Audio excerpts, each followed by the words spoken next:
तुमचे दंड खूप जाड आहेत का आणि जाड दंड असल्यावरती चुकीचा ब्लाऊज जर का घातला तर तुमचे दंड अजूनच जास्त जाड दिसणार आहे. तर मी आज तुम्हाला असे 7 ब्लाऊजचे टिप्स सांगणार आहे ज्यामुळे तुमचे दंड अजूनच जास्त स्लिम दिसतील. तर मी तुम्हाला संपूर्ण डिटेलमध्ये सांगणार आहे, तुम्ही हा व्हिडिओ शेवटपर्यंत बघा. तर हा व्हिडिओ अशा स्त्रियांसाठी सुद्धा आहेत ज्यांच्या दंडावरची स्किन लूज पडली.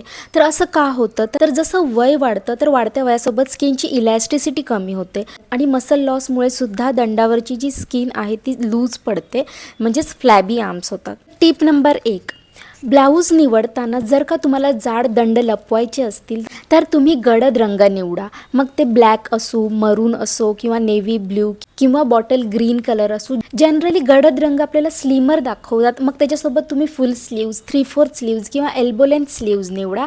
तुम्हाला खूप छान दिसेल आणि जे जाड दंड आहेत ते अजिबात स्टँड आउट करणार नाहीत. तर नेक्स्ट आहे शॉर्ट स्लीव्ज.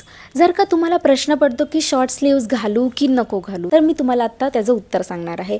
तर तुम्ही शॉर्ट स्लीव्ज अजिबात घालू नका, एकदम अवॉइड करा. जर का तुमचे दंड जाड असतील किंवा सॅगी असतील तर शॉर्ट स्लीव्ज संपूर्ण लक्ष त्या भागाकडे घेऊन जातं आणि पूर्ण लक्ष खेचून घेतं. म्हणून तुम्ही short sleeves, mini sleeves, micro sleeves एकदम अवॉइड करा. पण जर का तुम्हाला शॉर्ट स्लीव्ज घालायला खूपच जास्त आवडतं, तुम्हाला शॉर्ट स्लीव्ज घालायची इच्छा आहे, तर तुम्ही एक गोष्ट करू शकता. तुम्ही ब्लाऊजचे जे स्लीव्ज आहेत ते सैल ठेवा, प्लेन ब्लाऊज निवडा आणि साडीच्याच कलरचा ब्लाऊज निवडा.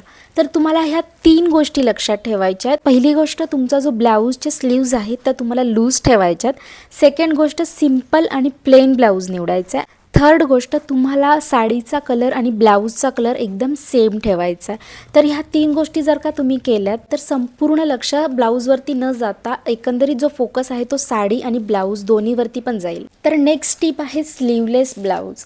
जर तुम्हाला प्रश्न पडतोय की स्लीवलेस ब्लाऊज घालू की नको घालू, तर सॉरी टू से दॅट तुम्हाला स्लीवलेस ब्लाऊज एकदम अवॉइड करायचा आहे. कारण की स्लीवलेस ब्लाऊज घातल्याच्या नंतर तुम्ही हात एकदम असा स्टीफ ठेवला तर काहीच प्रॉब्लेम नाही आहे, जर एकाच ठिकाणी तुम्ही हात असाच ठेवणार असाल तर.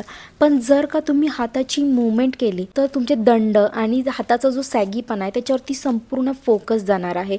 तर तुम्ही संपूर्ण हात एकसारखा नाही ठेवू शकत. आपल्या हाताची मूवमेंट्स ही होतच असते साडी ॲडजस्ट करायला किंवा आपण कुठलीही ॲक्शन करायला जातो, कुठली वस्तू उचलायला जातो, तर ही मूवमेंट होणार आहे आणि ह्याच्यावरती संपूर्ण लक्ष जाणार आहे.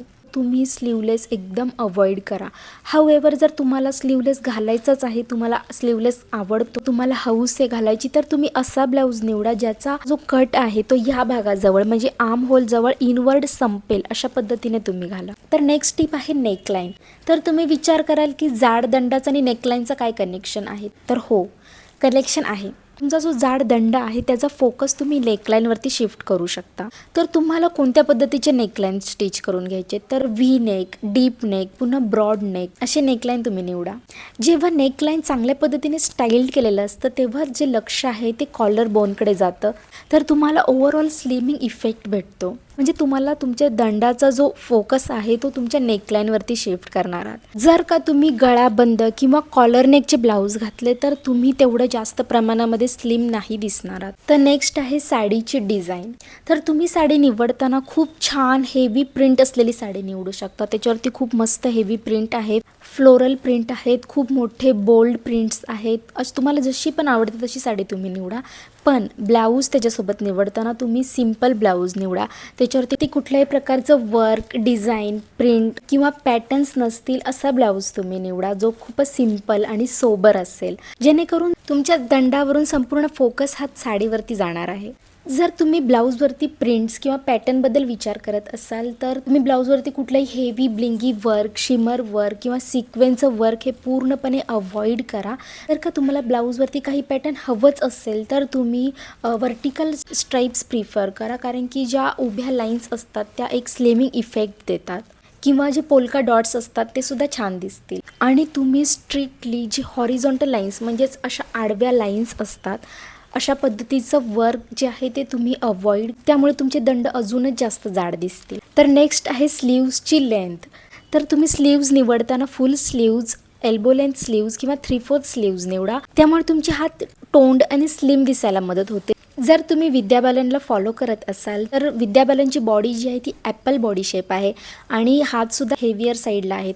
तर तुम्ही बघू शकता की मोस्ट ऑफ द टाईम ती फुल स्लीव्ज, एल्बो स्लीव्ज किंवा 3/4 स्लीव्जमध्येच तुम्हाला पाहायला भेटेल. ह्या स्लीव लेंथ खरंच वर्क करतात. तर नेक्स्ट आहे स्लीव्ज टाईप्स. तर मी तुम्हाला आतापर्यंत सांगितलं की तुम्ही कुठल्या लेंथचे स्लीव्ज निवडू शकता, की तुमची स्लीवची लेंथ काय असायला पाहिजे. पण जर का तुम्हाला स्लीव्सचे टाईप्स माहिती करून हवे असतील तर मी तुम्हाला असे टाईप्स सांगणार जे तुमच्या दंडांना परफेक्टली हाईड करून ठेवतात. तर फर्स्ट आहे ruffle sleeves, balloon sleeves, cape sleeves, kimono sleeves. ह्या ज्या स्लीव्ज आहेत ह्या एकदम परफेक्ट चॉईस आहेत, तुमच्या दंडांना एकदम परफेक्टली हाईड कर. आणि ह्या ज्या स्लीव्ज आहेत ह्या खूपच स्टायलिश आणि ट्रेंडी आहेत. तुम्ही एकदम अपडेटेड दिसाल आणि सुंदरसुद्धा दिसाल.